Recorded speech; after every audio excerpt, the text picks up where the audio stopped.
One thing I do as a strategic consultant is sit down and discuss the unique and individual situation my clients face and extract from it details necessary to provide them a written report of findings. This written report of findings has an action plan and helps them address or remove obstacles that keep them from the goals and objectives they desire. I'm Justin Hitt with Inside Strategic Relations. One of my secondary income streams is the consulting services. It's the only reason I'm doing the newsletters. It's the only reason I'm doing the podcasts. Other than this is a positioning for the next career opportunity. But my strategic consulting services gives me an opportunity to discuss solutions with potential clients in a way that's basically no obligation for them and it's no obligation for me. So for example, if somebody's trying to hire a risk manager and they say, "Hey, Justin, I'm interested in talking with you because we have a position that's opening up and I want to see if you're an ideal match for that position." I could spend, a couple days talking with them. Like one time I flew out to Texas Instruments. I spent 2 days out at Texas Instruments. I was talking about a design project that they're working on. I went through a series of interviews. And then at the end of it, they got the information that they needed and they didn't need to hire me. And so I spent 2 days in front of people who were highly intelligent. They understood their challenges. They understood their project, but they needed a little tweak in order to get past an obstacle where my outside mind and my unique perspective helped them with that. But I didn't get paid. Now I got first class accommodations. I got first class travel. It was a discovery meeting is what they called it. But ultimately I'd done that for quite a few different organizations. And I kind of get tired of just going out and doing it. Now, a lot of you folks might be saying, "Well, Justin, that's a job interview. That's a discovery meeting to see if you're a match for their organization." No, actually, I've been on the other side of that. It's a meeting for them to discover solutions without having to pay for them. So again, I offer a paid consultation as a sideline opportunity when I have a few private clients.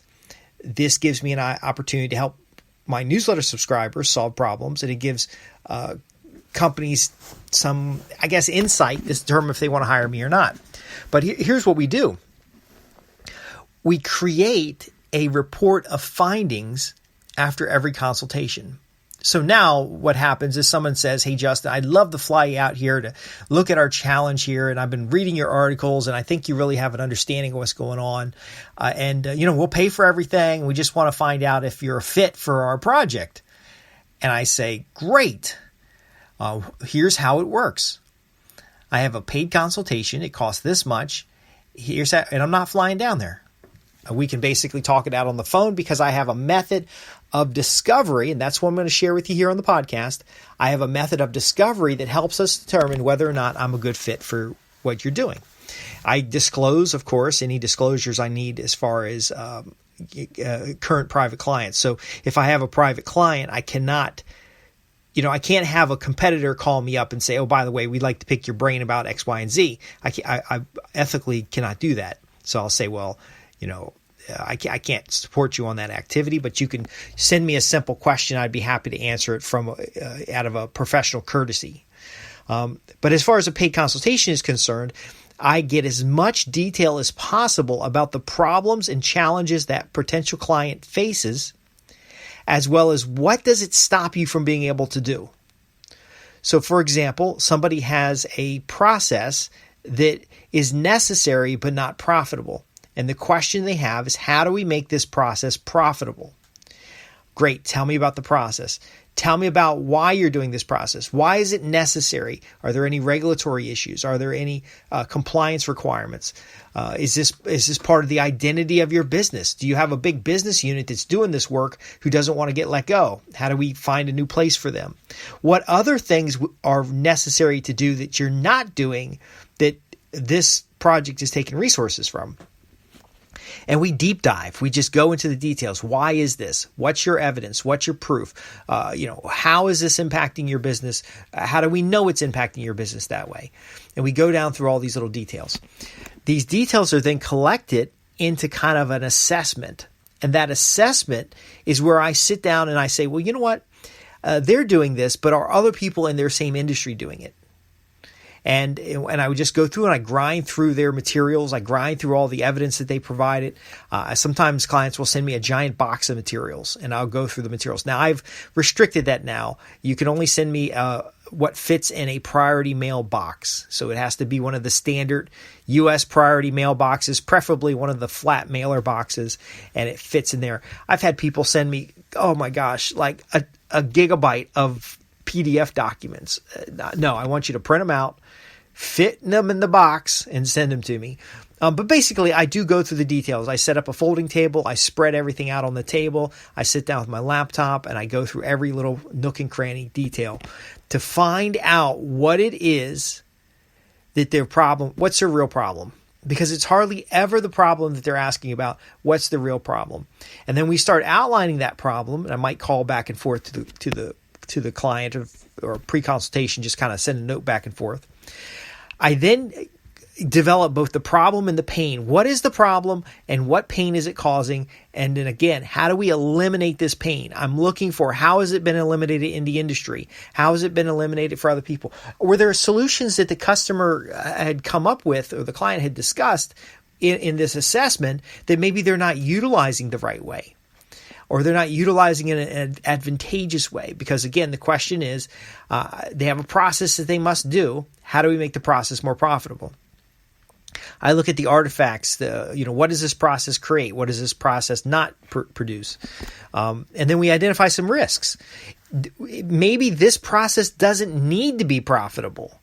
And there's another opportunity in the business that can make up for the cost of this project that's maybe a little further down the line, or maybe it's a little earlier. In my situation, I was doing free consultations over the phone and in person. And sometimes it's okay. I'm in between a contract. I'll go out, fly out to some place and talk to them. I flew out to California a couple times and talked to some minor tech companies. I've gone to New York and Florida. And I thought, well, look, this is necessary to get that next assignment, to get that next job opportunity, to get that next career position. But again, it's not making me any money. So what's the alternative? Well, the alternative was a paid consultation for some, and others was when they cover accommodations. So the Texas Instrument one, for example, I went down for a week, but I was only with them for like 3 days. But I was able to be flexible I was down there for the whole week. They put me in a nice kind of an efficiency hotel with a pool and all this stuff. And it was near some exciting stuff. But ultimately, I met, Monday, Wednesday, and Friday, and then had Saturday and Sunday to myself and a couple of other days to myself where I could just go out and be a tourist. But that was kind of getting paid, right? So they couldn't pay a consulting fee. But they did kind of made the trip worth my while. Now, I had a lot of side meetings with folks.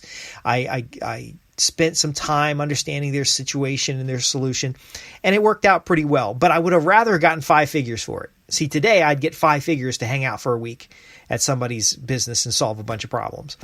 But my point being is, today with technology, if I set up a discovery, I get all this information, I go through the information, I ask the questions, I can start developing an understanding of the situation. Then we can get on the phone and work through maybe an hour on the phone, refining the details. And then after that, I can create what's called a report of findings. Now, the report of findings summarizes the problem, describes the pain, identifies the risk, and delivers some kind of action plan. Because what's it's a lock. It always happens.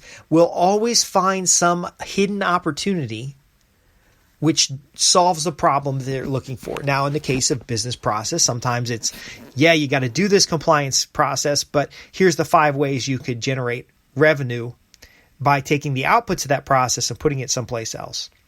I worked with an engineering company that did a very unique environmental service.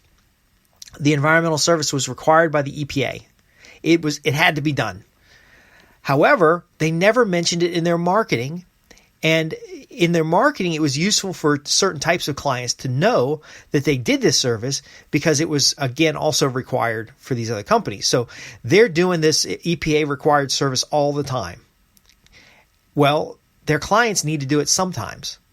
their clients didn't know that they were so proficient at it. So we were able to actually describe the process, describe why they did it, what they did, why they did certain things that other people don't do. And we put it in their marketing, and it became a way to generate leads. And they even had customers come out to watch them perform this activity. It was one of those activities that the customer sometimes performs themselves, but to come out and watch them perform this activity and pay for it as a training event. So they produced revenue doing work they were paid to do and that was required by the EPA. Do you see how this works? Very often as a consultant, because you're not there day to day and because you're not embedded in the processes itself, you can see opportunities to increase profits. You can see opportunities to improve efficiency. You may have unique experiences like myself where you saw that problem solved someplace else, and you can borrow those best practices. Now, I do read entire best practices manuals like the PMBOK and the risk management best practices. And I do constantly study and embed myself in the detail of good implementation. I keep journals and I write reports about best practices and the results of implementation. That makes me a little bit more qualified to do a paid consultation, but I want to share with you, as somebody who's seeking influence, who wants to be a leader in their field, you have the same level of expertise and credibility in the area that you do work. In fact, if you cultivate that credibility and you cultivate the social proof, you can set up positions where instead of somebody taking you to lunch to pick your brain, they pay you a couple $100s to pick your brain. Now, in the scheme of things, I charge $397 for a consultation, $397. It costs more than $397 to deliver the consultation. But again, it's on my terms. I'm doing it. It takes a couple weeks sometimes. I'm doing it remotely. I don't have to get on a plane and fly out somewhere like I did in the past. If I have to fly out someplace, it's $8,500 a day. And then my company covers all the travel and the expenses of, hotel arrangements, because I have been flown out to a site and get stranded in an airport for a day. And I'm getting too old for that. I don't want to do that. But my point is, the takeaway for you is that as a high income professional or entrepreneur, your time is very valuable. If you have systems that solve problems, you can package those systems. So I have a system called a consultation or discovery meeting that solves problems. It's not a sales call. It's not a pitch. It's a problem solving session. If I'm going to show up, I'm going to solve a problem. Well, I package that up into a paid consultation that qualifies prospects to become private clients. Now, it helps me because I am being paid to spend time with them. You, like me, likely have other things to do with your time. So if you're going to spend time with somebody, you might as well get paid for it. Now, the greater value of this, which we explore in other newsletters, is that it's actually a business. And as a business, it has tax deductions. It has, other types of benefits as far as, memberships into, your memberships into trade associations are paid for by the company rather than out of your pocket. You're paying for things with pre-tax money rather than post-tax money. There's other ways to discuss that. We can go into details for your unique situation. But the key is you have certain expertise in the marketplace, and you're often too busy actually working every day to share those expertise. So nobody knows how valuable you really are in the marketplace, and therefore your potential influence diminishes. Now, yes, you might be on committees in your trade association. You might have spoken on topics internally or externally to your company, but there's another step you can take with the consulting services, which can help you increase income, but it can also help you reduce costs. It can also help you position in a marketplace. And in my case, many of these consultations that I've done over the years have turned into job offers, have turned into projects, have turned into 6- and 7-figure activities. And it's all because of how the activity is framed. It's the same work I'm doing every day, and it is simply answering people's questions, but with a structure, I'm able to deliver a written plan. Now, in the next episode, I'm going to talk about intellectual property as a income source and a means of influence. And we'll go into why we write a plan, because you might not want to write. You might be like, well, can't we just answer questions on the telephone? Well, no. If you're going to charge for a service, it has to be tremendous value to the customer. And so in the next episode, I'll share with you how you can do that. But the key here is we can strengthen your influence. We can create artifacts in the marketplace that demonstrate your value. You can answer questions for customers without having to try to sell yourself. You can literally focus on a solution for that customer, or because they're in a paid consultation engagement rather than just picking your brain. Flying out someplace to get your brain picked is not. I look at it as vultures. They're like little vultures picking your brain. If you're going to if it's worth them asking questions, it's worth them paying a small token fee in order to have your complete focused attention. And that's what the consulting is about. I'm Justin Hitt with Inside Strategic Relations. And this has been about a possible additional income stream, but a way to keep you from wasting time while growing your influence in a marketplace. I'm here to help you transform business relationships into profits, and this is just one of the many examples of how you can do it.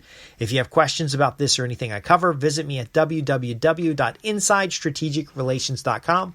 Thanks for listening.